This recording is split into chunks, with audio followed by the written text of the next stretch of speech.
بسم اللہ الرحمن الرحیم۔ السلام علیکم معزز طلباء کرام، آپ سب کیسے ہیں؟ آج ہم موطا امام محمد کے سبق نمبر 257 کو پڑھیں گے۔ آج کے ہمارے سبق کا عنوان ہے پتھر مار کر جانور کو مارنے کا بیان۔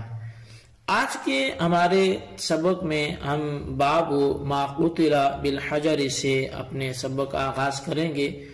کہ یہ باب اس جانور کے بیان میں ہے کہ جسے پتھر مار کر مار دیا گیا ہو۔ اس حوالے سے ہم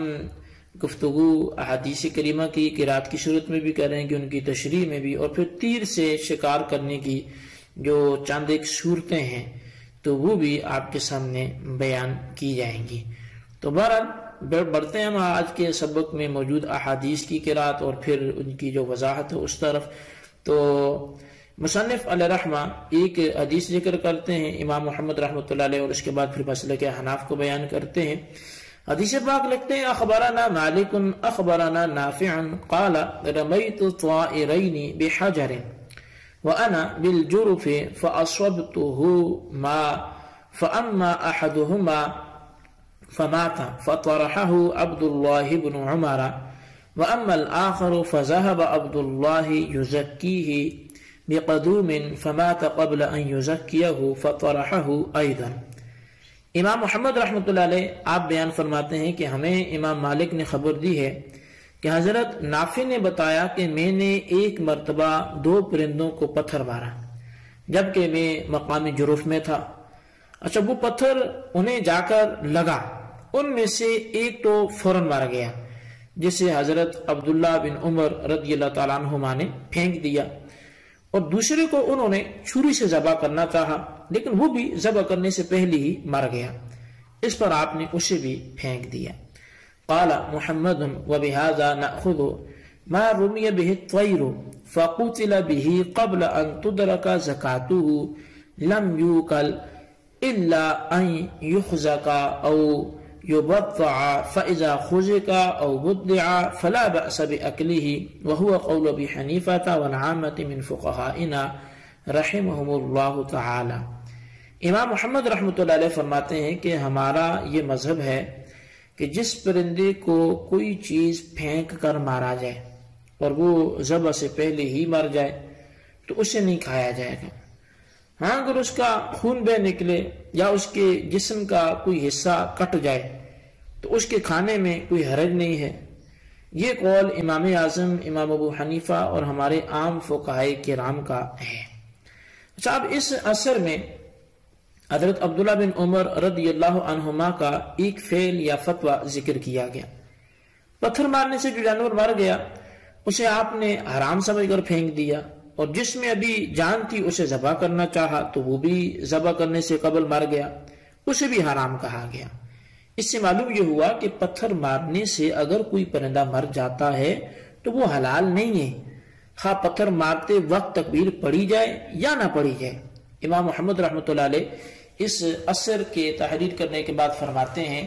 کہ اگر پتھر مار کر کسی جانور کو زندہ پکڑ کر ذبح کر دیا تو وہ حلال ہے۔ حضرت عبداللہ بن عمر رضی اللہ عنہما کا ذکر شدہ جو فعل ہے وہ اسی طرح سے انہی الفاظ کے ساتھ بہقی شریف پر بھی موجود ہے۔ جن آلات سے شکار کرنے سے جانور کے زخمی ہو جانے کی صورت میں اس کا کھانا حلال ہے، ان آلات کے بارے میں ایک ضابطہ، ایک کلیہ قاعدہ ہے جو بیان کیا جاتا ہے، آپ پہلے اسے اپنے پاس ہو سکے تو لکھ لیں۔ وہ یہ ہے کہ جس لکڑی کو جو ہے وہ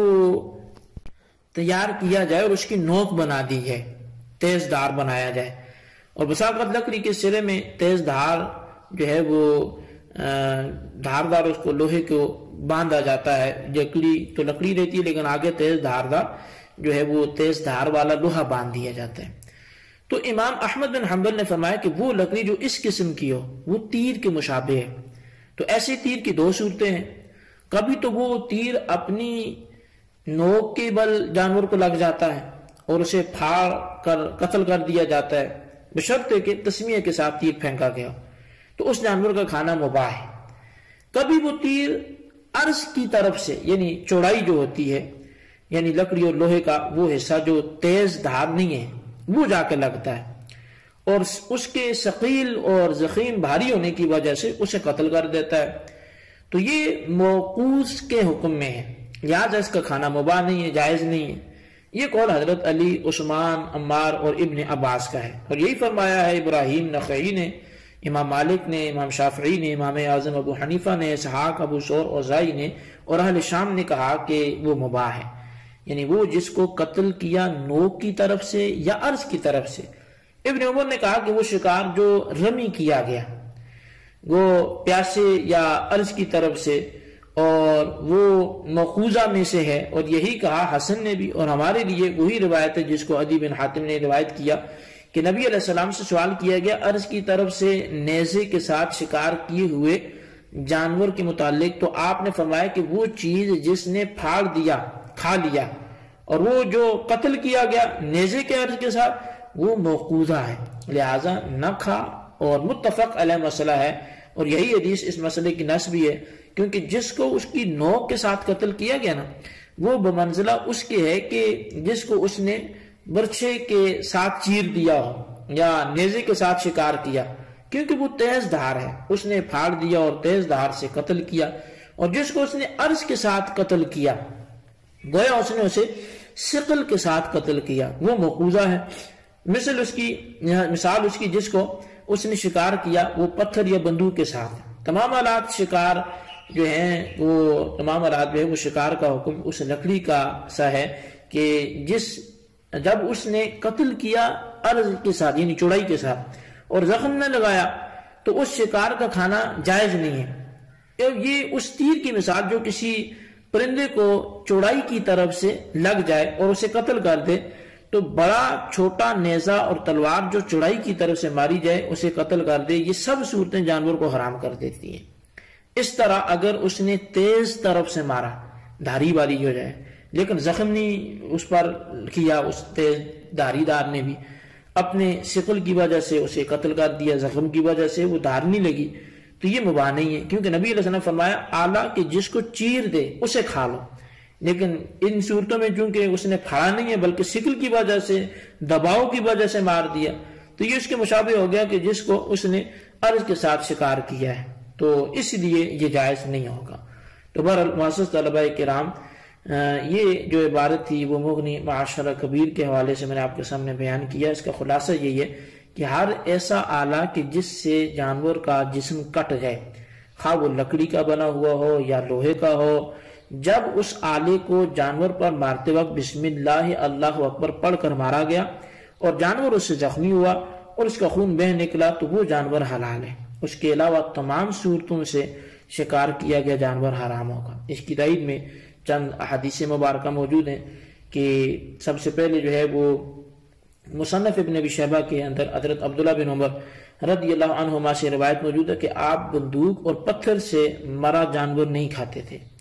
اسی طرح حضرت قاسم اور سالم دونوں بندوق سے مرے ہوئے جانور کا کھانا مکروہ سمجھتے تھے، ہاں اگر اس کو شرعی طریقے سے ذبح کر لیا جائے تو حلال سمجھتے تھے۔ اسی طرح حضرت ابراہیم سے منقول ہے کہ وہ بندوق سے اور پتھر سے مرا جانور شرعی طریقے سے ذبح کیے بغیر نہیں کھایا کرتے تھے۔ حضرت ابن بریدہ سے روایت ہے کہ حضرت عبداللہ بن مغفل رضی اللہ تعالیٰ عنہ نے اپنے کسی ساتھی کو پتھر پھینک کر شکار کرتے دیکھا تو فرمایا کہ پتھر مار کر شکار مت کرو، کیونکہ رسول اللہ صلی اللہ علیہ وسلم اسے مکروہ یا اس سے منع فرمایا کرتے تھے، کیونکہ نہ تو اس سے شکار کیا جا سکتا ہے اور نہ ہی اس سے کسی دشمن کو قتل کیا جا سکتا ہے۔ ہاں اس سے دانت ٹوٹ سکتا ہے، آنکھ پھوٹ سکتی ہے۔ حضرت عبداللہ بن مغفل رضی اللہ تعالیٰ عنہ نے اسی شخص کو پھر دیکھا کہ وہ پھر پتھر مار رہا ہے تو فرمایا کہ میں نے تجھے بتایا تھا کہ رسول اللہ صلی اللہ علیہ وسلم اسے ناپسند یا منع فرمایا کرتے تھے، پھر میں تجھے پتھر پھینکتے دیکھ رہا ہوں، میں تو اسے اتنے عرصے تک گفتگو نہ کروں گا۔ اس روایت کو امام مسلم نے اپنی صحیح میں حضرت عبید اللہ بن معاذ رضی اللہ عنہ سے روایت کیا، اور ابو داؤد نے سلیمان بن معبد عن عثمان بن عمر سے اس کو روایت کی، اور امام بخاری نے ایک اور طریقے سے بھی، ایک اور سند سے بھی اسی روایت کو جو ہے وہ ذکر کیا ہے۔ اب اس روایت نے بالکل بات جو ہے وہ واضح کر دی ہے کہ کنکریاں یا پتھر مارنے سے مرنے والا جانور وہ حلال نہیں ہو سکتا، اور اس کے حلال نہ ہونے کا استدلال خود نبی اکرم صلی اللہ علیہ وسلم کے ارشاد گرامی سے ہے۔ اس لیے حضرت عبداللہ بن مغفل رضی اللہ عنہ نے اپنے کسی ساتھی سے گفتگو کرنا بند کر دی تھی۔ تو بہرحال اس بارے میں یہ بات ذہن نشین ہونی چاہیے کہ جن آلات سے مارے جانے پر جانور حلال سمجھا گیا ہے ان میں ایک احتیاط یہ ضروری ہے کہ اس آلے کو مارتے اور پھینکتے وقت بسم اللہ اللہ اکبر پڑھنا ضروری ہے۔ اگر اس طریقے سے آلہ جانور پر مارا گیا اور ابھی وہ زندہ تھا کہ شکاری نے اسے پا لیا تو اب اسے شرعی طریقے کے مطابق ذبح بھی کرنا پڑے گا۔ اگر ذبح جو وہ زندہ پکڑے جانے کے باوجود شکاری نے اسے ذبح نہ کیا اور وہ مر گیا تو وہ حرام ہو جائے گا، کیونکہ قرآن کریم میں جو ہے وہ الا ما ذکیتم کے الفاظ، یعنی وہ جو زندہ جانور پکڑے گئے تو وہ ذبح کیے بغیر حلال نہیں ہوں گے۔ تو اس ضمن میں کیونکہ میں نے آغاز میں کہا تھا کہ تیر سے شکار کرنے کی جو چند صورتیں ہیں وہ بھی کتب فقہ کے حوالے سے جو حنفی فقہ کے تقاضے ہیں تو جو احادیث سے ظاہر ہے جن کی تائید بھی ہوتی ہے تو وہ چند ایک مسائل آپ کے سامنے ذکر کیے جاتے ہیں۔ فتاوی عالمگیری وغیرہ میں تیر کے ساتھ شکار کرنے کی چند باتیں بیان کی گئی ہیں، جو نمبر 1 ان میں یہ ہے کہ اگر کسی نے بسم اللہ پڑھ کر جانور کو تیر مارا اور وہ جانور اس کی نظروں سے غائب ہو گیا، جب اسے اس نے پایا تو تیر اس میں پیوست تھا، اس صورت میں اگر شکاری اپنے تیر کو پہچان جائے اور یہ بھی جان جائے کہ کسی دوسرے شکاری کا اس میں کوئی عمل دخل نہیں ہے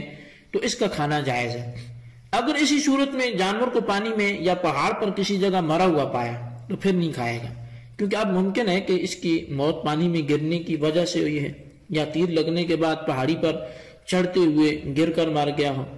تو جب اس کی موت پانی میں گرنے یا پہاڑ سے گرنے کی وجہ سے ممکن ہے تو اب تیر سے ہی اس کی موت یقینی نہ ہوئی، لہذا اسے نہیں کھایا جائے گا۔ اسی طرح